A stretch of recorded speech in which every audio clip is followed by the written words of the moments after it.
এই জাতিকে কেউ দমিয়ে রাখতে পারবে না। আমরা বহিঃশত্রুর আক্রমণ থেকে এই দেশকে রক্ষা করব ইনশাআল্লাহ। আভ্যন্তরীণ ষড়যন্ত্রকারীদের কাছ থেকে যাতে এই রাষ্ট্র হেফাজত থাকে সেই জন্য আমাদের সতর্ক থাকতে হবে।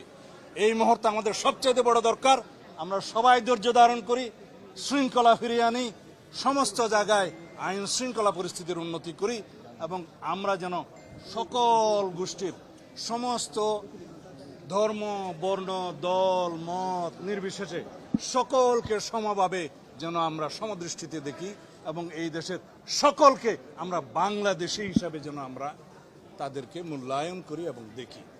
এখানে আমরা সবাই যে ধর্মেরই হোক, যে গোত্রেরই হোক, যে বর্ণেরই হোক, আমরা সবাই স্বাধীন সার্বভৌম বাংলাদেশের সমান নাগরিক। সুতরাং কোনো একক রাজত্বের জন্য, একক শাসনের জন্য, কর্তৃত্ববাদের জন্য যারা বাংলাদেশের রাজনীতি করবে তাদের কোনো জায়গা এই দেশে হবে না। এই দেশ একক কোনো ব্যক্তির নেতৃত্বে স্বাধীন হয় নাই। এই দেশ সারা বাংলাদেশের সমস্ত মানুষের মুক্তিযুদ্ধে অংশগ্রহণের মধ্য দিয়ে স্বাধীন হয়েছে। স্বাধীনতা কোনো একক দলেরও হতে পারে না, কোনো একক ব্যক্তিরও হতে পারে না। এই মুক্তি, এই বিজয় আমাদের সকলেরই, আমাদের সকলকে এই দেশকে হেফাজত করতে হবে। ধন্যবাদ।